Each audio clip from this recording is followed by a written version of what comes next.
In section 6, we're going to look at a combination of the two different concepts we've looked at in chapter 6 so far, which are the inequality statements as well as absolute value. So in this section, we're going to look at absolute value inequalities. So I'm going to start off by showing you two basic absolute value inequalities. We have the absolute value of x is greater than or equal to 5, and the absolute value of x is less than or equal to 5. So you'll notice that the only difference between these two examples is the sign. This one's greater than or equal to, this one's less than or equal to.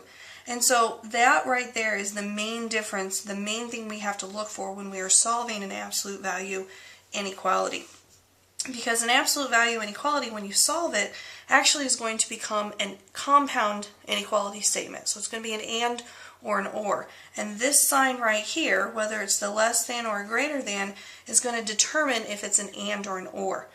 So anytime we have a greater than sign, it's going to be an or statement. And we can remember that with the phrase great or.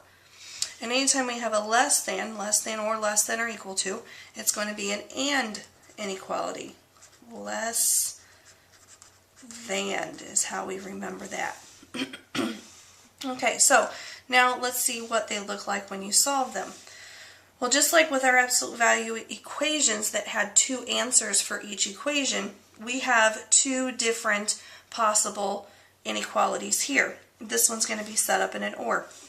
So the first one, we're going to take our absolute value here, the inequality just as it is, but we're going to remove the absolute value signs. We've got x is greater than or equal to 5. Or, in the second one, we're going to have x. We're going to flip the sign, less than or equal to, and we've got negative 5. Change the sign on it. And now we've got our answer here, because this was just a basic, we didn't have to add or subtract or multiply or divide anything. And if we were to look at that graph, we've got a negative 5, a 5. They're both closed circles, of course. We want less than or equal to negative 5, greater than or equal to 5 are our possible answers. On this one, it's an and statement. Remember, an and statement has a number. We have a less than or equal to sign. We have something with our variable and a less than or equal to sign, and then some other number. Well, we're going to put, of course, our x in the middle, and we've got our less than or equal to and the 5. And up here, what's the opposite of 5 is negative 5. And so we have 5 is less than or equal to x, which is less than or equal to 5.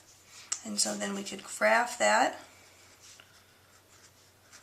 like this, and we want the numbers between 5 and negative 5, which looks like this.